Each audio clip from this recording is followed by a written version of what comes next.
If you've been on top of the news recently, then you have probably heard about or read about the fact that there is a very delicate situation regarding the US national debt. Just to visualize the situation that we're in, this is the net interest from 1965 all the way up to the forecasted value of 2035. And as we can see, we're currently at a point in history that has never been reached before. We're at all-time highs in net interest when not adjusting for inflation.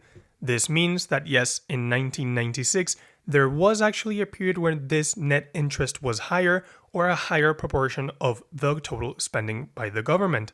However, that situation was very different. What we can see here is that after the pandemic, this net interest has been rising at a significant rate, growing exponentially, mainly due to the rise of interest rates in order to control inflation. So although nowadays we're in a delicate situation, the main problem is that this is not expected to stop anytime soon, and that this issue is just expected to get worse and worse. As due to current projections, interest costs would reach 15.6% of the total spending by 2031. That is only 6 years from now. And this would exceed the previous all-time high of 15.4% in 1996. But the thing is that this is already a huge problem, because in 2024, last year, the category with the highest amount of expenditure was actually interest repayments. With close to $900 billion in payments, interest was way above defense, Medicaid, children expenditure, veteran expenditure, income security, and even higher education. And the thing is that the government spending is limited, meaning that if interest payments have to increase, then this spending has to decrease on other categories, meaning that in the following years, as we have to pay more and more interest, less amount will have to be spent on defense, Medicaid, and all the other categories. But the scary statistic here is that if we were to add up all of the interest payments that must be conducted for the following 10 years, this would add up to almost $14 trillion. Now this number is too big for any human to actually understand. However, if we put it into context, these $14 trillion is more than twice what has already been paid in interest payments for the past 20 years, meaning that in a time period which is half the length, over twice the amount will have to be spent on interest payments. And this is adjusting for inflation, which makes this statistic even wilder. Up to now, we've only been talking about interest, but you have to remember, when you're talking about debt, you're talking about interest and you're talking about the principal. So when we put both of them together, the principal plus the interest, it accumulates and creates the total debt that the US must actually repay. And this is painted in this graph over here, where as of today, 2025, the gross federal US debt is around $37.4 trillion, and this is projected to keep rising up to 2030 and get close to that $50 trillion mark. This would be a historic development, and as the quote by Ray Dalio says, the US deficit must go from a projected level of 7.2% of GDP down to about 3% of GDP. We're going to see shocking developments in terms of how that's going to be dealt with. And now, if you don't know Ray Dalio, he is basically the father of macroeconomic research. He has this long-standing theory of the long-term debt cycle. What he has stated and what all his research has actually shown is that national debt, and well, all kinds of debt, actually generates a vicious cycle. The story goes like this. You're a government and you have to finance all your government expenditure. However, at current levels, only with your tax revenue, it's not enough to cover all of your expenditure. So what do? Well, you take out a couple of loans, you issue out some bonds, and you take out debt. However, this debt comes hand in hand with interest payments that you will have to conduct over the following years. However, the issue arises when you realize that in the following year, you're going to be stuck at the same situation, where not only you don't have enough capital to finance your expenditure, but you now have an additional cost on top of all your budget, which is to repay the interest on the loan, meaning that you're now spending a lot more money than what you are actually gaining. And this accumulates over time as it again forces you to take out more debt, which makes you have more interest, which makes that deficit grow wider and wider. And after years and years of repeating this cycle, we get to the situation that we are at today or will be in the following years, which is that it has grown unsustainable and a stop must be put to it. This is where Ray Dalio's long-term debt cycle actually comes in. Because we all know that taking out a loan, for example, allows you to spend money that you don't have nowadays, but meaning that you will have to sacrifice that expenditure in the following years when you will have to spend less in order to repay those interest payments. So what happens here is that there is an early debt growth where the economy starts taking out on loans, and this makes the GDP grow very fast. And this has been happening throughout these past 20 years where interest rates have been very close to zero. This is called the accumulation phase. And right now we're sitting at the burden phase.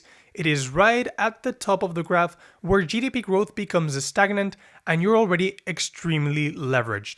So from here, the situation becomes unsustainable.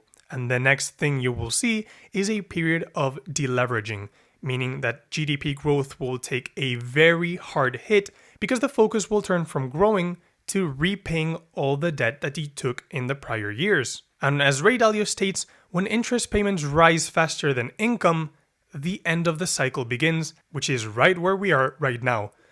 But now, remember this initial chart with the net interest? Well, there was a period we stated that net interest was actually higher than it is nowadays, but that situation was actually solved. In 1996, interest expenditure as a percentage of the government budget was 15.4%.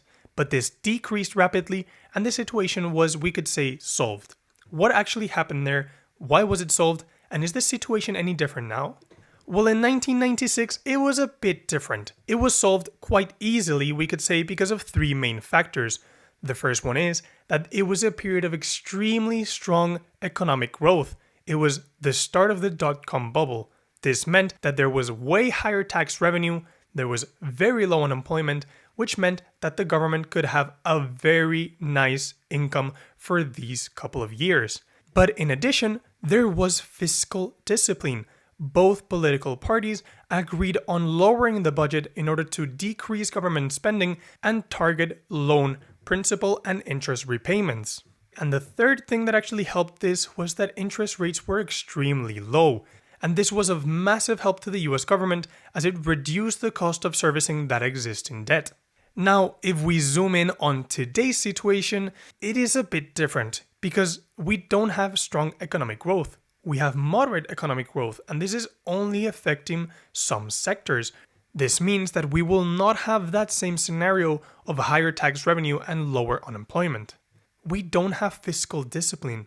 We have fiscal easiness. Both parties are not able to agree that the government expenditure should actually decrease and that they should set more responsible budgets. We also have to consider that there is an additional pressure of a very, very aged population, meaning that it is way harder to reduce government spending, especially because of that social security benefits that this aging population must receive. And number 3 is those high interest rates. These have not been lowered specifically because of inflationary pressures, which have gotten worse due to tariffs, but there is an additional factor to this. And this is that the Federal Reserve's balance sheet is strained. What we can see in the graph is the Fed's balance sheet from 2020 all the way up to 2025 in trillion dollars. And what they usually hold here is debt. But why do they have so much? Well, if you take a look in 2020, they almost doubled their balance sheet in a couple of months. And this was done through quantitative easing, which is when the Fed prints money in order to help with a financial crisis. This is done to inject more capital into the economy and to maintain economic growth even when there is a period of uncertainty and of financial stress. However, this kept rising all the way up to 2022, and now we're at a period where they have to conduct something that is called quantitative tightening.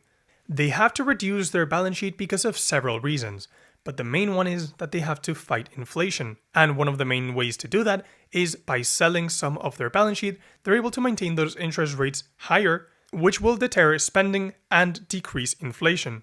But the second one is that the Fed cannot sustain this high level of a balance sheet for a long time.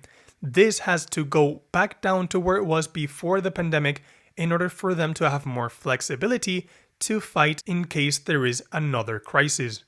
So this altogether is why the Fed has, we could say, its hands tied and cannot just decrease interest rates because it's good for the government. But how does this whole situation impact retail investors? Number one is that this probably means that there will be higher interest rates for longer. Number two is that in the current situation, there is an erosion of savings happening because of inflation. Higher inflation means that your capital now is way more valuable than that same amount of money in 2 or 3 years. Number three is that bonds could keep underperforming, and this is because of two main factors. Well, number one is that interest rates will be kept higher for a longer time. And number two is what we've already seen, with credit agencies decreasing the safety rating that they provide the US, arguing that they currently have too much debt and that this situation may become unsustainable. This decrease in the safety credit rating for the US makes it less attractive and actually increases the premium that the US must pay whenever they want to raise capital. And if this debt situation keeps worsening, then bonds will still suffer. Then bonds will keep suffering. Number four is that stocks will become riskier. Now, this applies to all kinds of equities, however, it applies more to those which do not have solid balance sheets. And that is why in this channel we focus so much on companies which have their debt under control. And finally, number five, just to give another example, is that falling prices in all asset classes, from real estate to even cars, to stocks, to bonds, will lead to a decline in consumer confidence, and this will make it harder for GDP growth. So this is just a tough reminder that the US debt crisis is a part of everyone's personal financial reality. So what can we do as investors in order to protect ourselves? Well, number one is to reassess your risk profile and portfolio. You should diversify asset classes and regions. Now, the US debt crisis is not only going to affect the US. However, by splitting and having your capital allocated into different regions, different asset classes, this will spread the risk evenly, and in case there is a downturn, some commodities, such as gold for example, will help relieve the downfall of other asset classes such as equities. Number three is to try to prepare with some inflation hedging, from real estate to gold or to inflationary protected bonds. Number four is that if you're investing in equity, to focus only on a high quality long-term plays.